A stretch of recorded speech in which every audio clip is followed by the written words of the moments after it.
choke you down just like a pill.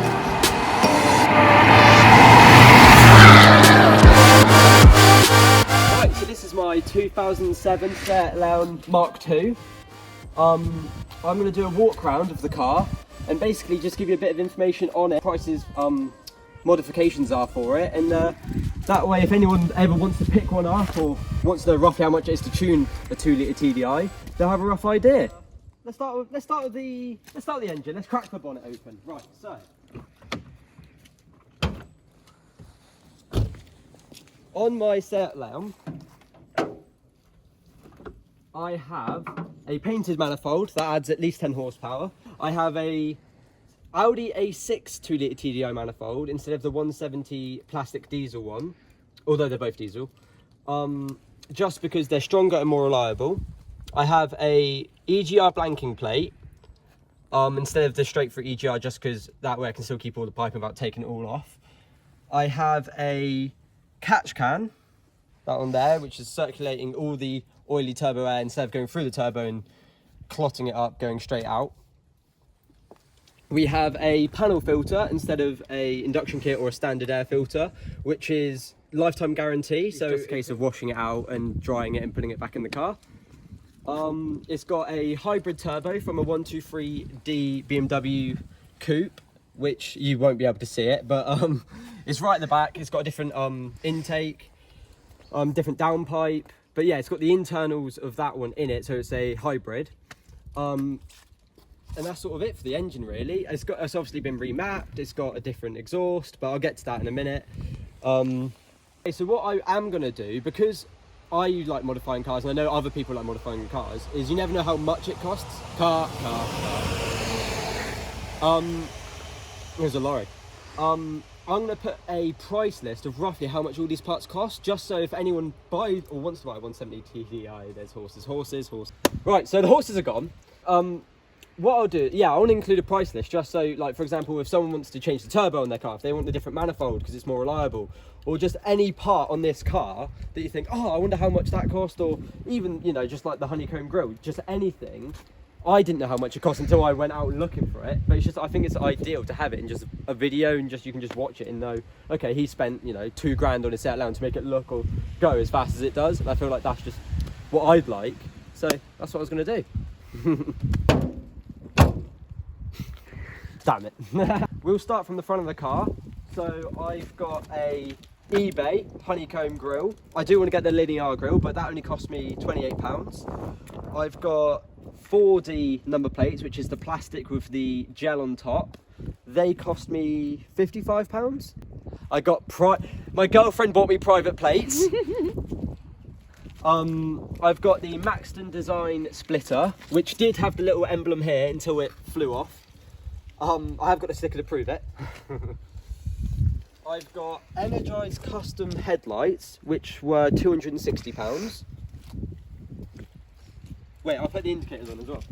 So I have Energized custom headlights, which have the sides, the main, the full beam, and then the hazards or indicators.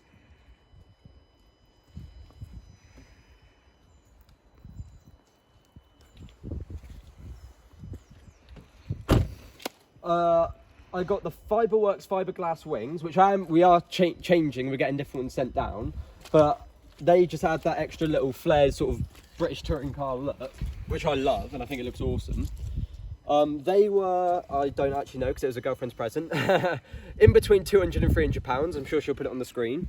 I also have my Camber 400R wheels, which are 9.5J all round, which I have 225 40/18 tyres on. I've never had any issues with rubbing. I've never had any issues with it being too wide. I've never had any issues with any gap or spacing. It just fits lovely. I have wrapped my mirrors, which are in a multi-flip wrap, which you can't really see. Oh, I'll get my phone in a minute.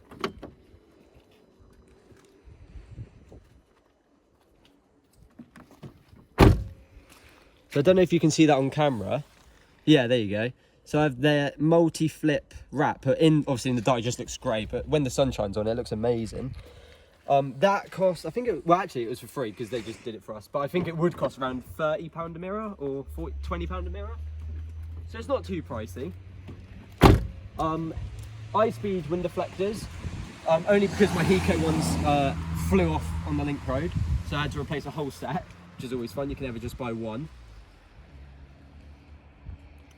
I have the Dope Graphics set Mk2 Leon Instagram logo, which I think is awesome, and they do loads for loads of different companies and loads of different cars, so they look awesome.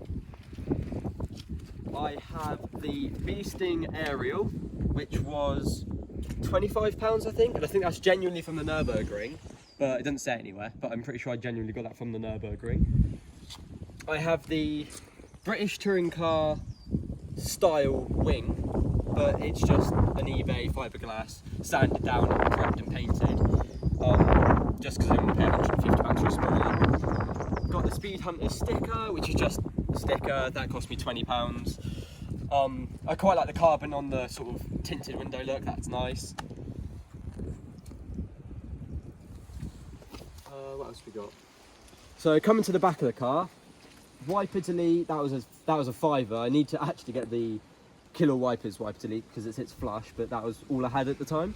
Have the genuine carbon Seat Leon badge, which was £50. A genuine Nürburgring sticker from the Nürburgring, that was a tenner.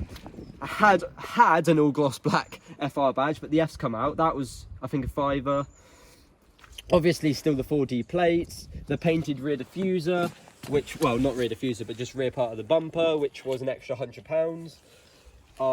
The British touring car Miltech exhaust, which I'll turn it on and you'll hear it in a second, although we have played clips, that was £330, and that is genuinely off a British touring car. So it sounds a lot different to any other diesel I've ever heard. I'll turn it on.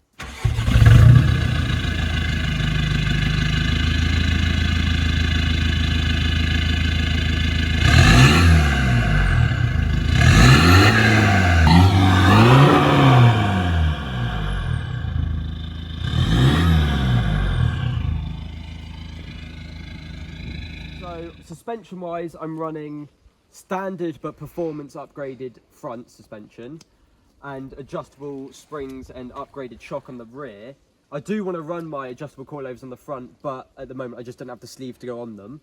They cost me nothing, but the previous owner bought them for £300 and never fitted them. So then I went to fit them, could fit the rears but can't fit the fronts because it needs the sleeve, which I would advise anyone, if you ever buy coilovers, you need to get the sleeve, because more often than not, this current stanchion is 45mm I believe, and the coilovers come at 40mm, so you need a 5mm sleeve for it to fit correctly in the pocket into the arm of the suspension. So I do want to get that fixed. I do also have a sequential, I believe is the right way of talking about it, the indicator that sort of just zoops.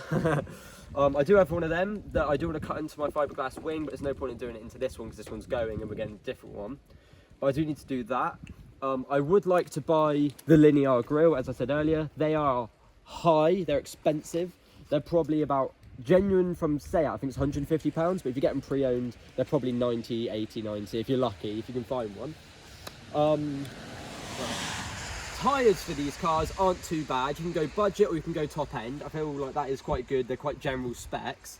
But for this car, I ran budgets for the winter, or the start of the winter, and it's already ate through them, and they cost like £50 a tyre, but I'm going to put some expensive tyres on it for around £150 a tyre, so it actually lasts and I can enjoy it again instead of just wheel spinning every 5 seconds.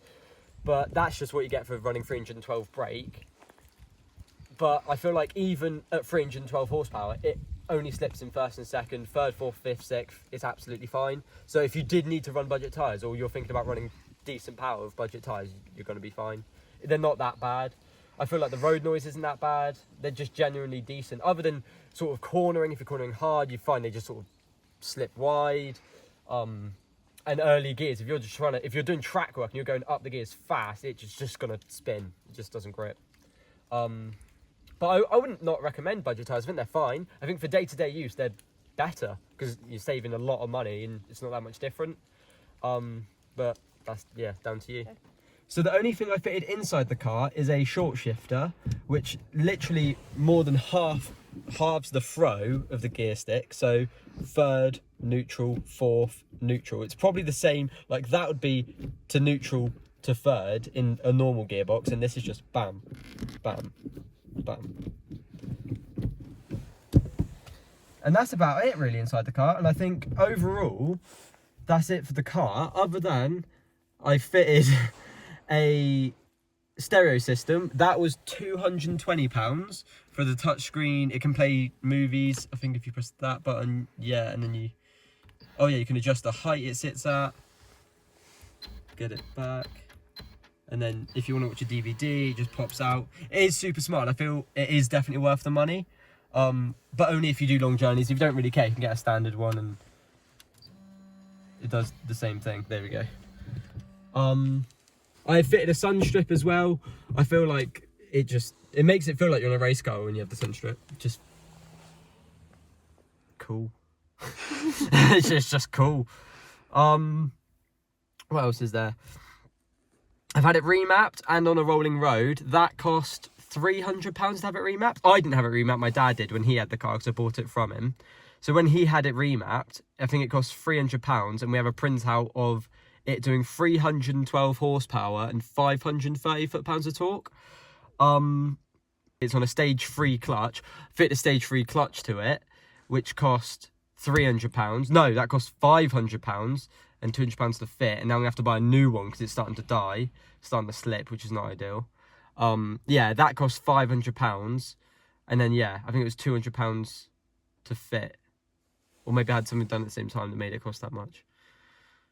Or maybe it was £500 in total. Might have been £500 in total. If anyone has any questions, more than welcome to comment or send me a message. Obviously, this shaped car is the same as the Audi, Skoda and Volkswagen Golf. So I'm quite, because I've had the car for 3 years, I know a lot about them. So you're more than welcome to comment, send me a message. That's it really for my car. If you have any questions or have any queries about the pricing or anything like that, or how to change anything or what sort of cost it is to run the car, I'll sort of maybe include a bit of info at the end of the video, but that's sort of it really. Hope you enjoyed, and subscribe and like.